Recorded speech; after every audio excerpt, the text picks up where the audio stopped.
Good morning everyone, hope you're all well. Well, this is me, 6 o'clock in the morning, Southampton Airport.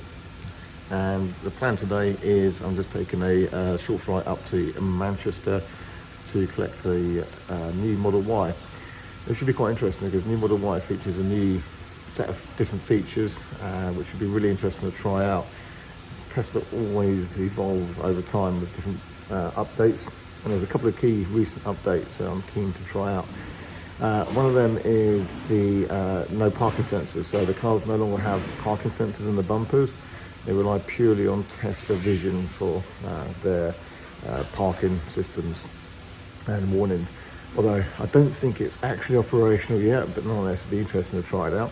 It'd be interesting just to test and see what the latest fit and build is like. We're still receiving the cars over here, including the performance from the Shanghai factory.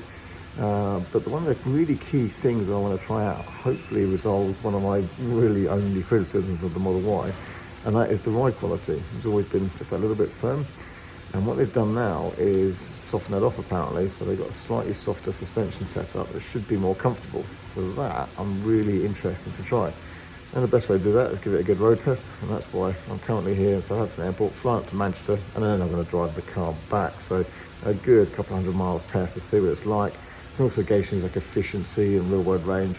It is a pretty chilly day today. It's foggy and about 3 degrees Celsius outside here at the moment at least. We'll see what it's like a bit later on for the drive. So again, a bit of a vlog video really, very casual. Let's see how it goes. There's actually a chance that this Model Y might not happen. Might end up driving back a Model 3 instead, but hopefully the Y comes off and we can give it some good testing and see what it's like.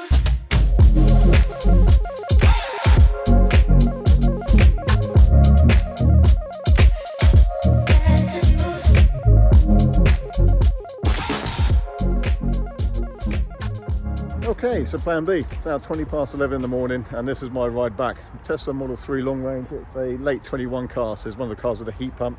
It's about 2-3 degrees Celsius outside. I've got a 250 mile journey back and I'm leaving here with 46% of the battery, so let's see how long that takes to get back and do a bit of charging, see what efficiency we can get out of it.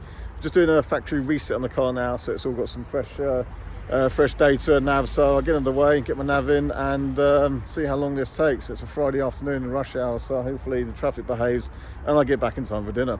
These Model 3s always so nice to drive. Right, so what have we got? It's 11:57 a.m, so we're still in the a.m, but I need a wee and I'm really hungry now. So I'm making a quick stop at Kiel Services here on the M6 southbound.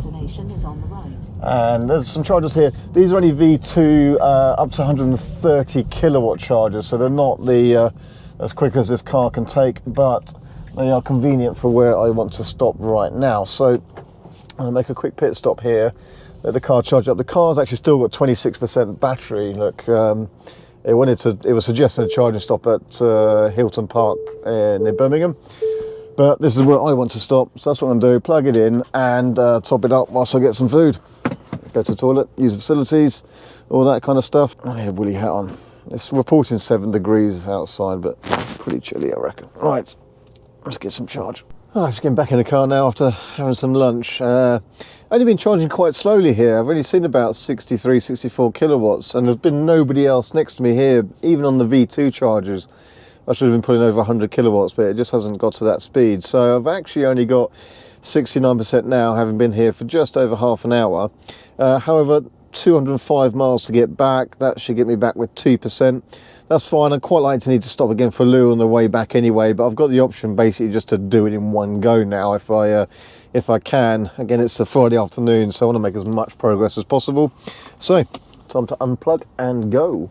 So as I pull away from here now, leaving 4 empty Tesla chargers, I'm reminded why a Tesla just is so much easier for charging, because there's 2 grid serve units here. In fact, I'll turn this camera around a little bit. And there's 1, 2, 3, 4 electric cars trying to use 2 charging units there. Megane E-Tech, it's good to see. Nice looking car, that. And so a Tesla really does just make it easier. If I'm in a non-Tesla, I really don't hedge my bets on one of these kind of chargers being available. They sort of 2-bay grid serves, which are kind of the old ecotricity sites. They tend to get busy, especially on things like Friday afternoons. So that's why when I'm doing this journey in other cars, I do try and stop at the bigger multi-bay sites. Having said that, someone like Ionity Stafford often gets busy now. Oh, the acceleration of 3. Easily up to motorway speed. Something like the Ionity at Stafford I'm finding gets busy now. And that's largely because there's quite a lot of people who've got Ionity charge cards. So if you've got a new Audi, Porsche, BMW, Mercedes, even a Hyundai, I think, you get a charging card, and that gives you favourable rates at Ionity. In fact, probably cheaper than anywhere else. So everyone goes to Ionity, and that also gets busy now. So the bays, like the MFG sites, are kind of 8 bays, and you pay the regular price, but they're usually just easy to get on and are available. When you have just your car navigation telling you where to charge, you'll often stop at places like these grid serve sites, but like I say, if you're in a kind of busy period of traffic, then they just tend to get quite congested and people sitting there waiting and stuff like that, which you just don't want to see. And again, it's a case where places like the services there, welcome brake services, just needs lots more high power chargers, and the faster the power, the quicker people will be done as well. As it was with the Teslas, I wasn't getting much, but I was giving over 60 kilowatts the whole time, which is keeping things pretty good. And with just a half an hour stop, I've got enough to just carry on driving all the way back in one go now if I need to. So there we go. Yeah, it just sometimes takes a bit of pre-planning if it's not a Tesla, just to make the best out of it. And it's a shame it has to be like that, but we just need more independent charging bays. Good to see an ID5 there and a Megane E-Tech. There's also a Zoe, a Leaf, and a Mercedes EQC. So a nice little mixture. On the Tesla bays, nothing. Which I'm kind of surprised, because that's only a 4-bay Tesla site. But anyway, right, let's hope traffic's okay. Let's get on back.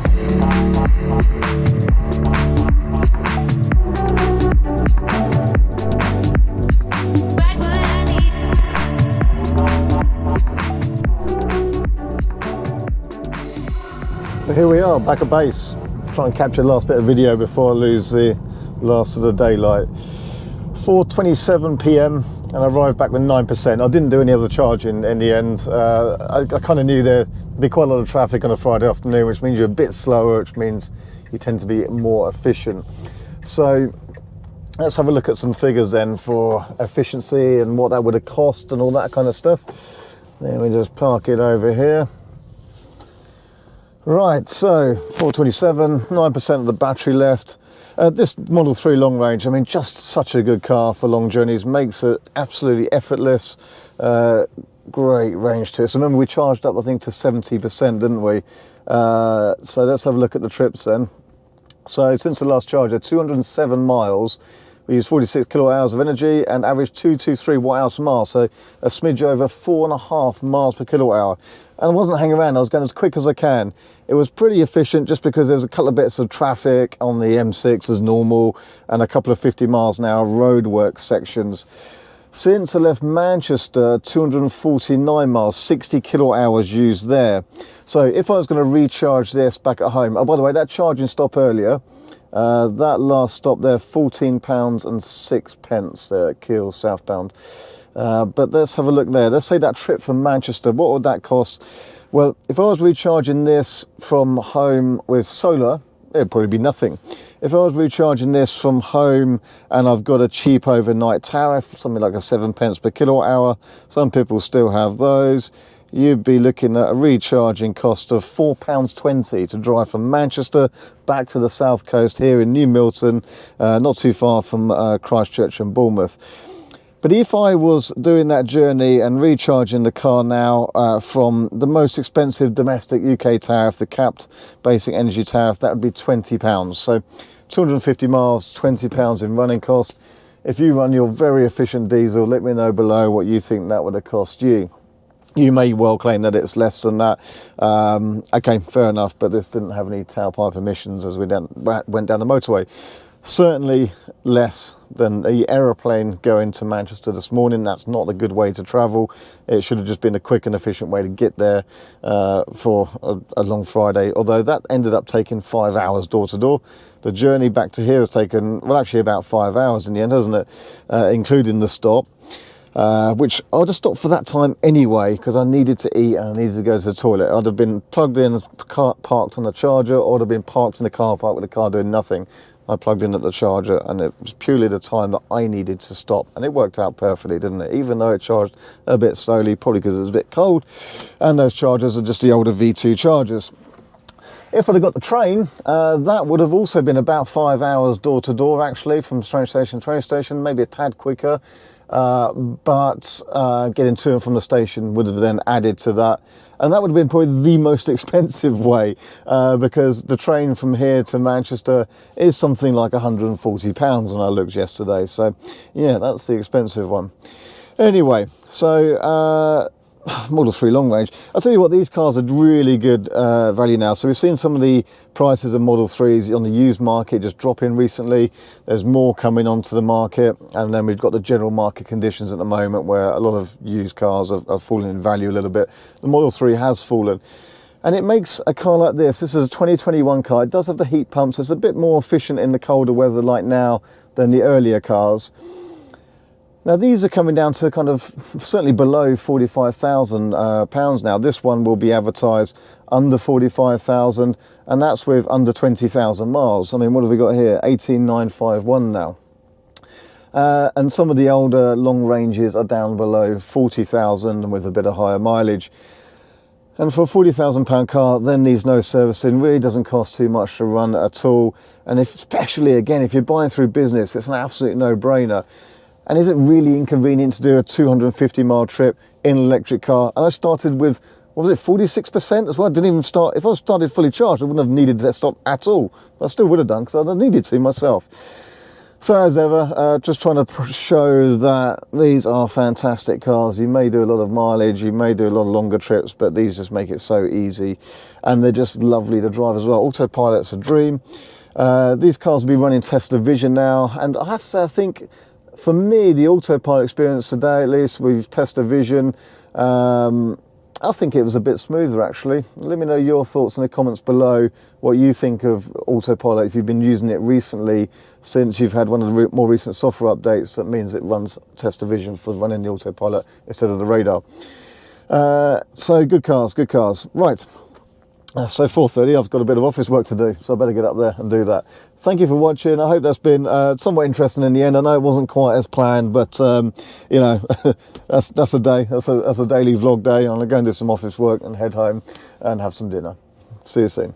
Hey everyone, thanks for watching our videos. If you like our content and want to see more, don't forget to not only subscribe, but also hit the bell icon for notifications so you don't miss any new videos as they're uploaded. Plus, we're also on Instagram. Just look up R Simons or RSEV. We're on Facebook and Twitter. So lots of news, stories and things as we go on each one of those channels.